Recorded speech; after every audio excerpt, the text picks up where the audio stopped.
ही देना क्यों जरूरी है, इसे आप लोगों को समझना होगा। हालांकि इस संदर्भ में आप लोगों को ये मालूम है कि आज़ादी के बाद शुरू में काफी लंबे समय तक केंद्र व उत्तर प्रदेश सहित देश के अधिकांश राज्यों में भी कांग्रेस पार्टी की ही अकेले यहाँ सरकारें रही हैं, किंतु इनकी गलत नीतियों एवं गलत कार्य प्रणाली की वजह से ही अब ये पार्टी केंद्र व काफी राज्यों के साथ साथ यहाँ उत्तर प्रदेश की सत्ता से भी बाहर हो चुकी है। इसके साथ ही ये कांग्रेस पार्टी जबरदस्त जातिवादी होने के कारण शुरू से ही हर मामले में खासकर यहाँ दलित, आदिवासी व अन्य पिछड़ा वर्ग विरोधी पार्टी भी रही है और अभी भी है, जिस कारण ही केंद्र में रही इस पार्टी की सरकार ने इन वर्गों के मसीहा व भारतीय संविधान के मूल निर्माता परम पूज्य बाबा साहब डॉक्टर भीमराव अम्बेडकर को भारत रत्न की उपाधि से भी सम्मानित नहीं किया था, जिसके लिए वो हर प्रकार से पात्र भी थे।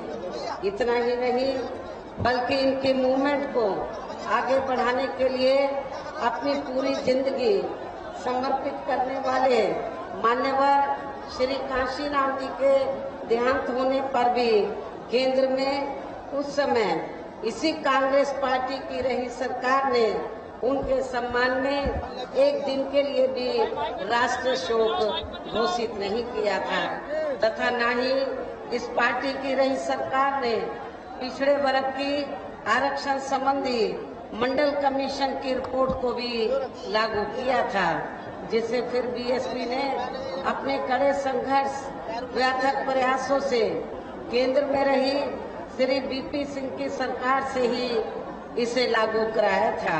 साथ ही इसी सरकार में ही बाबा साहब डॉक्टर भीमराव अम्बेडकर को भी भारत रत्न की उपाधि से सम्मानित किया गया था। लेकिन अब केंद्र व अधिकांश राज्यों की भी सत्ता से बाहर होने पर यही कांग्रेस पार्टी खासकर दलितों, आदिवासियों व अन्य पिछड़े वर्गों के वोटों की खातिर आए दिन किस्म किस्म की नाटकबाजी करती रहती है, जबकि इन वर्गों के मामले में इस पार्टी की सच्चाई तो ये है कि कांग्रेस पार्टी जब सत्ता में होती है और इनके अच्छे दिन होते हैं तो तब इस पार्टी को इन वर्गों का विकास व उत्थान आदि याद नहीं आता है, तथा न ही इनको महिलाओं की भी भागीदारी याद आती है। इतना ही नहीं बल्कि इस पार्टी के बाद खासकर यहाँ सपा व बीजेपी आदि की बनी सरकार में भी यूपी की जनता अधिकांश मामलों में काफी ज्यादा दुखी रही है। सपा की सरकार में तो ज्यादातर यहाँ गुंडों, बदमाशों, माफियाओं, अराजक तत्वों व सरेआम लूट खसोट करने एवं दंगे फसाद आदि कराने वालों का ही राज रहा है, जिसकी खास वजह से ही इस सरकार में हमेशा यहाँ तनाव की स्थिति बनी रही है। प्रदेश में विकास के कार्य भी सपा सरकार में प्रदेश में विकास के कार्य भी ज्यादातर यहाँ एक विशेष क्षेत्र एवं एक विशेष समुदाय के लोगों तक ही सीमित होकर रह गए हैं। खासकर दलितों व अति पिछड़े वर्गों तथा इनके संतों, गुरुओं व महापुरुषों आदि के साथ तो हर स्तर पर अधिकांश हमें इनका सोतेला रवैया ही देखने के लिए मिला है, जिसकी जानकारी आप लोगों को भी है।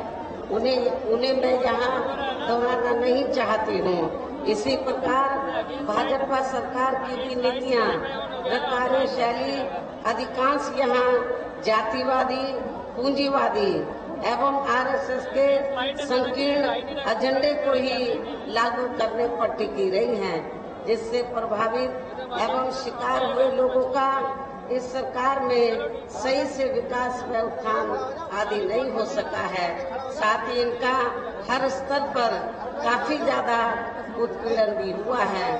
धर्म के नाम पर हमेशा यहाँ तनाव व नफरत आदि का वातावरण ही बना रहा है और देश में अपराध भी काफी ज्यादा बढ़े हैं। खासकर दलित, अकलियत व महिलाएं आदि भी इस सरकार में कतई भी सुरक्षित नहीं रही हैं। लेकिन मीडिया में इनके सही आंकड़ों को ज्यादातर दबा दिया जाता है। इसके अलावा प्रदेश में गरीबों, मजदूरों, बेरोजगारों व अन्य मेहनतकश लोगों के साथ साथ दलितों, आदिवासियों व अन्य पिछड़े वर्गों, मुस्लिम एवं अन्य धार्मिक अल्पसंख्यक समाज के लोगों के हित व कल्याण के लिए वर्षों से जो भी यहाँ सरकारी योजनाएं चल रही थी तो उनका भी इन्हें वर्तमान भाजपा सरकार में सही से पूरा लाभ नहीं मिला है।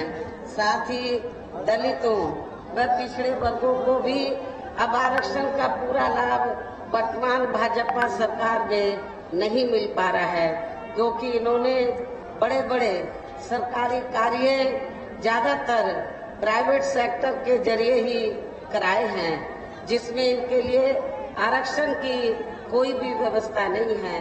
सरकारी नौकरियों में भी इनका आरक्षण का कोटा पूरा नहीं किया गया है। मुस्लिम व अन्य धार्मिक अल्पसंख्यक समाज के लोगों के साथ तो बीजेपी की सरकार में अधिकांश यहाँ पक्षपात वाला रवैया ही अपनाया गया है। विशेषकर मुस्लिम समाज तो इस सरकार में सबसे ज्यादा दुखी रहा है। आपके पश्चिमी यूपी में ही नहीं बल्कि पूरे उत्तर प्रदेश में जहाँ जहाँ धार्मिक अल्पसंख्यक समाज में से मुस्लिम आबादी है तो वहाँ मुस्लिम समाज के लोगों को इनके साथ इन्होंने हर मामले में व हर स्तर पर सोतेला रवैया अपनाया है। और इतना ही नहीं, छोटे छोटे मामलों में भी बड़ी बड़ी धाराओं के तहत मामले दर्ज करके इनको जेल के अंदर भेजा है। इनमें दहशत का वातावरण कायम रखा है। वर्तमान भाजपा सरकार में तो जो खासकर मुस्लिम समाज के लोगों में दहशत इनमें पैदा की गई है, डर, भय, दहशत। और ये हमेशा इस सरकार में ये महसूस करते रहे हैं कि कब इनके जान माल व मजहब को ये लोग क्षति पहुंचा दें। ये सब मुस्लिम भाइयों को मालूम है। तो काफी स्थिति खराब रही है धार्मिक अल्पसंख्यक समाज में से, खासकर मुस्लिम समाज की। वैसे तो समाज के अन्य वर्ग के लोग भी काफी दुखी रहे हैं, लेकिन इन्होंने विशेषकर मुस्लिम समाज को अपना निशाना बनाकर तो इनको काफी नुकसान पहुंचाया है। दहशत के वातावरण में ये जो अक़लियत समाज है, मुस्लिम समाज है, ये अपने आप को महसूस करता रहा है। इतना ही नहीं बल्कि इस बार बीजेपी की सरकार में अपर कास्ट समाज में से विशेषकर प्रबुद्ध वर्ग भी हर मामले में अपने आप को काफी ज्यादा उपेक्षित महसूस करता रहा है। इसके अलावा इनकी गलत आर्थिक नीतियों के कारण यहाँ गरीबी, बेरोजगारी व महंगाई आदि भी काफी ज्यादा बढ़ी है। खासकर चुनाव घोषित होने से पहले तो डीजल, पेट्रोल, रसोई गैस व रोजमर्रा की जो वस्तुओं की कीमतें हैं, उनकी आए दिन बढ़ी कीमतों ने भी जनता की काफी ज्यादा मुश्किलें बढ़ाई हैं। और ऐसा लगता है कि चुनाव खत्म होने के बाद पुनः इनकी कीमतें बढ़ा दी जाएंगी। इसके साथ साथ उत्तर प्रदेश सहित पूरे देश में किसान भी केंद्र सरकार की गलत नीतियों के कारण काफी ज्यादा दुखी व परेशान रहा है और अभी भी है। साथ ही प्रदेश में बेरोजगार लोगों को रोजगार नहीं मिलने के कारण ही ज्यादातर इनको इस सरकार में पलायन भी करना पड़ा है। इस प्रकार से इन सभी विरोधी पार्टियों की रही सरकारों में शुरू से यहाँ यूपी की जनता काफी ज्यादा दुखी व परेशान रही है। विशेषकर कोरोना महामारी के दौरान तो इन सभी की हालत और भी ज्यादा खराब हो गई है। ऐसे में इन सभी विरोधी पार्टियों की रही सरकारों से निजात पाने के लिए अभी चुनाव में यहाँ प्रदेश की जनता को अपनी एकमात्र हितैषी पार्टी बहुजन समाज पार्टी की ही सरकार बनाना बहुत जरूरी है, जिसने अपने चारों रहे शासनकाल के दौरान बिना पक्षपात व भेदभाव आदि के यहाँ कमजोर एवं उपेक्षित वर्गों के लोगों के साथ साथ सब समाज में से गरीबों, मजदूरों, बेरोजगारों, किसानों, व्यापारियों, कर्मचारियों, वकीलों एवं अन्य मेहनतकश लोगों के साथ ही युवाओं, छात्रों, महिलाओं व बुजुर्गों आदि के भी विकास एवं उत्थान के लिए अनेकों ऐतिहासिक व महत्वपूर्ण कार्य किए हैं और इस बार सरकार बनने पर वो सभी कार्य फिर से शुरू किए जाएंगे। ये भी मैं आप लोगों को विश्वास दिलाना चाहती हूँ। इसके अलावा बीएसपी की रही सरकार में दलित एवं अन्य पिछड़े वर्गों में जन्मे अपने महान संतों, गुरुओं व महापुरुषों आदि को भी विभिन्न रूपों में पूरा आदर सम्मान दिया गया है। देश में ये पहली बहुजन समाज पार्टी की सरकार थी जिसने अपने शासनकाल में दलित एवं अन्य पिछड़े वर्ग में जो समय समय पर संत गुरु और महापुरुष हुए हैं उनको विभिन्न स्तर पर पूरा आदर सम्मान दिया है और आगे भी इनके सम्मान में कोई कमी नहीं छोड़ी जाएगी। प्रदेश में विशेषकर गरीबी व बेरोजगारी आदि को दूर करने के लिए इस बार भी जरूरी कदम उठाए जाएंगे। मैं आप लोगों को ये विश्वास दिलाना चाहती हूँ, चाहे सपा पावर में रही हो या बीजेपी, लेकिन आप लोगों को रोटी रोजी के साधन नहीं मिले। जब बीएसपी पावर में रही है तो आप लोगों को बड़े पैमाने पर रोटी रोजी के साधन मिले हैं और मेरी गवर्नमेंट में तो जो लोग पूर्व की सरकारों में रोटी रोजी के लिए पलायन करके बाहर के राज्यों में चले गए थे वो सब वापस आ गए थे, अधिकांश वापस आ गए थे। तो मैं आप लोगों को ये विश्वास दिलाना चाहती हूँ, जब इस बार बीएसपी पावर में आ जाएगी तो आप लोगों को खास तौर से जो नौजवान जो बेरोजगार लोग हैं उनको रोटी रोजी के साधन जरूर दिए जाएंगे। साथ ही किसानों को भी किसी भी मामले में निराश नहीं होने दिया जाएगा। किसानों को उनकी उपज का वाजिब दाम मिलेगा और उनको खेती करने के लिए साधन भी सस्ते उपलब्ध कराए जाएंगे। इसके अलावा आपके बरेली मंडल की जो भी यहाँ स्थानीय समस्याएं होंगी तो उन्हें भी दूर करने का पूरा प्रयास किया जाएगा। इसके साथ साथ केंद्र व यूपी सरकार के भी विवादित नियमों व कानूनों को यहाँ लागू नहीं होने दिया जाएगा। इसके साथ ही बीएसपी की सरकार बनने पर यहाँ बीजेपी व सपा आदि के शासनकाल की तरह कानून व्यवस्था को किसी भी कीमत पर खराब व लचर नहीं होने दिया जाएगा तथा हर स्तर पर यहाँ कानून द्वारा कानून का राज ही कायम किया जाएगा। जाति व धर्म के आधार पर यहाँ लोगों का किसी भी प्रकार से शोषण व उत्पीड़न आदि नहीं होने दिया जाएगा, जैसा कि वर्तमान भाजपा सरकार में हो रहा है। खासकर कानून व्यवस्था को बेहतरीन बनाने के लिए विशेष अभियान के तहत व दलगत राजनीति से ऊपर उठकर यहाँ गुंडों, बदमाशों, माफियाओं व अन्य आपराधिक एवं अराजक तत्वों को भी जेल की सलाखों के अंदर भेजा जाएगा। जहां मेरी सरकार में इनकी जेल के बाहर नहीं बल्कि जेल के अंदर ही सही जगह होती है। इतना ही नहीं बल्कि वर्तमान भाजपा सरकार ने जाति, धर्म, राजनीतिक द्वेष की भावना के तहत जिन लोगों को खासकर धरना प्रदर्शन आदि के नाम पर जबरदस्ती गलत धाराओं में फंसा के उन पर अनेकों केस चलाए हुए हैं, तो उन मामलों की भी सही से जांच करा के उनके केस भी खत्म कर दिए जाएंगे। अर्थात वर्तमान भाजपा सरकार ने प्रदेश की जेलें जो अधिकांश ऐसे लोगों से भर दी गई हैं, तो उन्हें खाली करा के केवल यहाँ आपराधिक तत्वों को ही रखा जाएगा। इसके अलावा प्रदेश में खासकर शिक्षा के क्षेत्र में व अन्य और विभागों के भी कर्मचारी जो आए दिन अपनी मांगों को लेकर धरना प्रदर्शन एवं हड़ताल आदि करते रहते हैं, तो उन सभी मामलों को निपटाने के लिए एक आयोग का गठन किया जाएगा और उनकी सही मांगों को मान लिया जाएगा।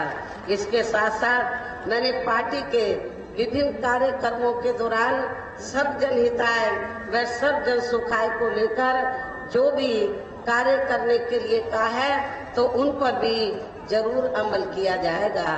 लेकिन ये सभी कार्य करने के लिए इस चुनाव में यहाँ बीएसपी को सत्ता में लाना बहुत जरूरी है। ये कार्य तभी हो पाएंगे, ये सभी कार्य तभी हो पाएंगे जब बीएसपी चुनाव में सत्ता में आ जाती हैं। और ये काम आप लोगों का है बीएसपी को सत्ता में लाने का। लेकिन इसके लिए अपनी पार्टी के लोगों को वोट पड़ने तक यहाँ सभी विरोधी पार्टियों के साम दाम दंड भेद आदि हथकंडों से भी जरूर सावधान रहना है। और इस मामले में विरोधी पार्टियां चुनाव होने से कुछ समय पहले व चुनाव के दौरान भी अपने अपने पक्ष में हवा बनाने के लिए खासकर मीडिया व ओपिनियन पोल एवं सर्वे आदि का जो बड़े पैमाने पर गलत इस्तेमाल करती हैं, तो उससे आप लोगों को बिल्कुल भी गुमराह नहीं होना है। जैसे आप लोगों को मालूम है कि जब यूपी में सन 2007 में विधानसभा के आम चुनाव हुए थे, तो उस दौरान भी ओपिनियन पोल बीएसपी के बारे में क्या बता रहे थे कि बीएसपी नंबर 3 पर रहेगी, ये बता रहे थे ओपिनियन पोल। लेकिन जब रिजल्ट आया तो मीडिया में जो ओपिनियन पोल आया वो धरा का धरा रह गया। उनकी ओपिनियन पोल की रिपोर्ट गलत साबित हुई और बीएसपी तीसरे पे नहीं बल्कि जिस पार्टी को वो तीसरे पे दिखा रहे थे, पहले नंबर पे दिखा रहे थे, वो तीसरे पे चली गई और बहुजन समाज पार्टी पहले नंबर पर आई और बीएसपी की एब्सोल्यूट मेजॉरिटी की सरकार बनी। इसलिए मेरी आप लोगों से ये दरखास्त है, अपील है कि ये जो ओपिनियन पोल सर्वे आदि दिखाए जा रहे हैं, तो आप लोगों को इस चुनाव में सन 2007 की तरह फिर से इसे गलत साबित करना है और बीएसपी की पूर्ण बहुमत की सरकार आप लोगों को बनाना है। इसके साथ ही पूर्व की तरह इस चुनाव में भी विरोधी पार्टियों ने विभिन्न रूपों में जो अपने हवाई व प्रलोभन भरे चुनावी घोषणा पत्र आदि जारी किए हैं, जिन्हें सत्ता में आने के बाद ये पार्टियां अधिकांश अमल में नहीं लाती हैं, तो उनके बहकावे में भी आपको कतई नहीं आना है, जिन पर से अब जनता का काफी हद तक विश्वास ही उठ गया है। इसलिए इस मामले में बीएसपी किसी भी चुनाव में विरोधी पार्टियों की तरह अपना कोई भी चुनावी घोषणा पत्र आदि जारी नहीं करती है। वैसे भी बीएसपी कहने में बहुत कम बल्कि कार्य करके दिखाने में ही ज्यादा विश्वास रखती है और ऐसा हमने यहाँ यूपी में अपनी चारों रही सरकारों के दौरान करके भी दिखाया है। इसके साथ ही यहाँ मैं ये भी कहना चाहती हूँ कि हमारी पार्टी की चारों रही सरकारों ने प्रदेश में बिगड़ी हुई कानून व्यवस्था को सुधारने के साथ साथ प्रदेश के विकास एवं आम जनहित के लिए जो असंख्य अति महत्वपूर्ण कार्य किए हैं, वो अभी तक यहाँ किसी भी विरोधी पार्टी की सरकार ने नहीं किए हैं, बल्कि ज्यादातर उन्हीं कार्यों के नाम व स्वरूप आदि बदलकर अब विरोधी पार्टियों की सरकारें उन्हीं को ही भुनाने में लगी रहती हैं। लेकिन उन कार्यों के प्रति इनकी नियत व सोच सही नहीं होने के कारण उसमें भी ये पार्टियां ज्यादा सफल नहीं हो पाई हैं। और अब मेरा यही कहना है कि आप लोगों को इस चुनाव में अपने हित व कल्याण के लिए, अपने भले के लिए, अपने विकास व उत्थान के लिए यहाँ फिर से यूपी में बीएसपी की सर्वजन हिताय व सर्वजन सुखाय की नीतियों पर आधारित सरकार बनाना बहुत जरूरी है। और इसके लिए पार्टी के लोगों को वोट पड़ने वाले दिन कोरोना नियमों का भी पालन करते हुए सबसे पहले सुबह उठते ही व समय से अपने अपने पोलिंग बूथों पर अपना वोट डालने के लिए जरूर जाना है। हमारे जो बुजुर्ग हैं या बीमार हैं, मैं उनके बारे में तो नहीं कह सकती, तो वो तो अपना खाना खाएं, खाना खा के तो दवा वगैरह जो भी लेना वोट डालने के लिए जाएं। लेकिन जो स्वस्थ है, ठीक है, उनसे मेरी पुरजोर अपील है कि वोट वाले दिन आप लोगों को अपनी पार्टी के लिए, अपनी पार्टी की सरकार बनाने के लिए, अपने उम्मीदवारों को जिताने के लिए, तो आप लोगों को तब तक उस दिन कुछ घंटों का उपवास रखना, व्रत रखना है, जब तक आप लोग अपना वोट डालकर अपने अपने पोलिंग बूथों पर वोट डालकर अपने घरों में वापस नहीं आ जाते हैं। इसके साथ ही आपका वोट अन्य कोई व्यक्ति ना डाल सके, इसका भी आप लोगों को खुद ही ध्यान रखना है। इसके साथ साथ अपनी पार्टी का कोई भी वोट पड़ने से ना रह जाए, तो उसका भी पार्टी की हर पोलिंग बूथ की कमेटी को विशेष ध्यान रखना है। इन्हीं जरूरी बातों के साथ ही अब मेरी बीएसपी के लोगों से यही अपील है कि पार्टी ने यहाँ आपके बरेली मंडल में जिन भी विधानसभा की सीटों पर अपने उम्मीदवारों को चुनाव के मैदान में उतारा है, जो यहाँ आप लोगों के बीच में मौजूद भी हैं, तो उन्हें आप लोगों को वोट वाले दिन अपनी पार्टी के हाथी चुनाव चिन्ह के सामने वाले बटन को दबाकर जरूर जिताना है। और फिर से आपको यहाँ सन 2007 की तरह ही बीएसपी की अपनी पूर्ण बहुमत की सरकार जरूर बनाना है। तभी फिर प्रदेश में अमन चैन कायम होने के साथ साथ यहाँ सभी वर्गों, धर्मों के लोगों का भी सही से विकास व उत्थान आदि हो सकता है। साथ ही यहाँ अन्याय, अपराध, भय व भ्रष्टाचार मुक्त एवं विकास युक्त वातावरण भी पैदा हो सकता है। तथा तभी फिर यहाँ परम पूज्य बाबा साहब डॉक्टर भीमराव अम्बेडकर एवं मान्यवर श्री कांशीराम जी आदि का भी सही सपना साकार हो सकता है। इस उम्मीद के साथ ही अब मेरा यही कहना है कि आपके बरेली मंडल में तो वैसे तो सब समाज के लोग रहते हैं, बरेली मंडल में सभी वर्गों के लोग रहते हैं, सभी धर्मों के लोग रहते हैं, लेकिन यहाँ बरेली मंडल में मुस्लिम आबादी काफी ज्यादा है। हमारे मुस्लिम भाई ये सोचते हैं कि शायद सपा सरकार में उनको कुछ मिलेगा या उनके हितों की रक्षा की जाएगी। तो मैं मुस्लिम भाइयों को ये बताना चाहती हूँ, आपके सपा जब यहाँ पावर में रही न आपके हितों की रक्षा की गई, और अब तो सपा का हाल ये है कि इस बार चुनाव में जो मुस्लिम समाज है, बरेली मंडल का ही नहीं पूरे उत्तर प्रदेश का समाजवादी पार्टी में ये जो सपा है इस चुनाव में, तो जो मुस्लिम समाज है अपने आप को ठगा सा महसूस कर रहा है। पूरे 5 साल तक मुसलमानों से तो समाजवादी पार्टी ने उनसे अपनी पार्टी के लिए सेवाएं ली, लेकिन जब टिकट देने की बात आई तो उनको उनकी आबादी के हिसाब से उनको टिकट नहीं दिया गया, उनकी संख्या के हिसाब से उनको उचित प्रतिनिधित्व नहीं दिया गया।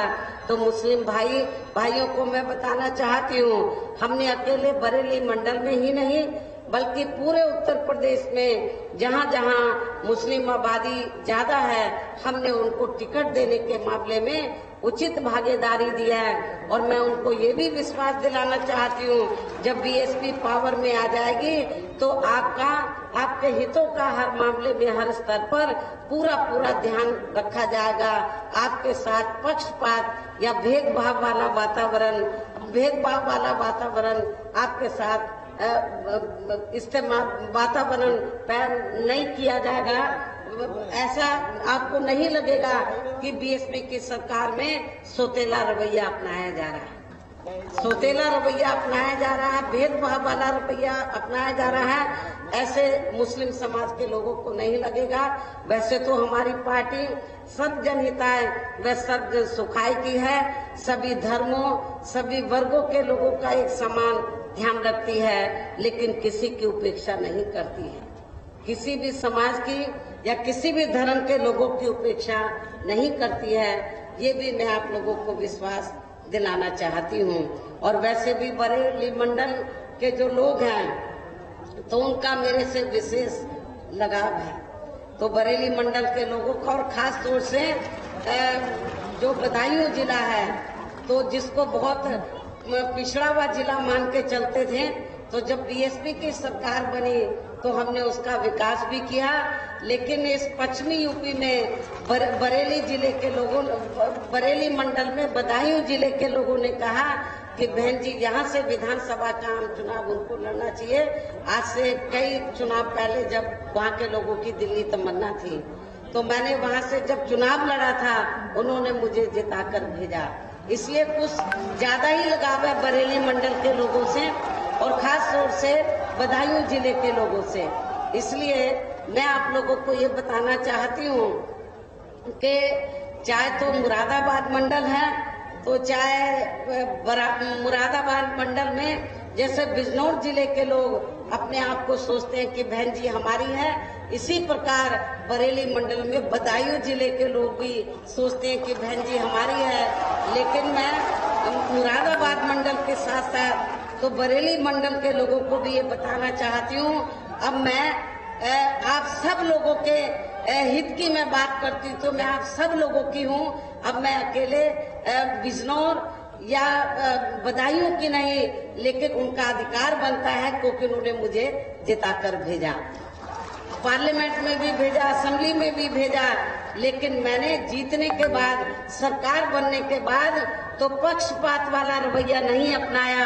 मैंने मुरादाबाद मंडल में भी, बरेली मंडल में भी सभी क्षेत्र का पूरा उनके डेवलपमेंट का पूरा ध्यान रखा था। इसलिए मेरा आप लोगों को यही कहना है, बरेली मंडल के लोगों को, तो चाहे शाहजहांपुर है, चाहे पीलीभीत है, चाहे बरेली जिला है, चाहे बदायूं जिला है, जब बीएसपी पावर में आ जाएगी तो आपके बरेली मंडल के सभी जिलों का पूरा ध्यान रखा जाएगा, उनके विकास और उत्थान का।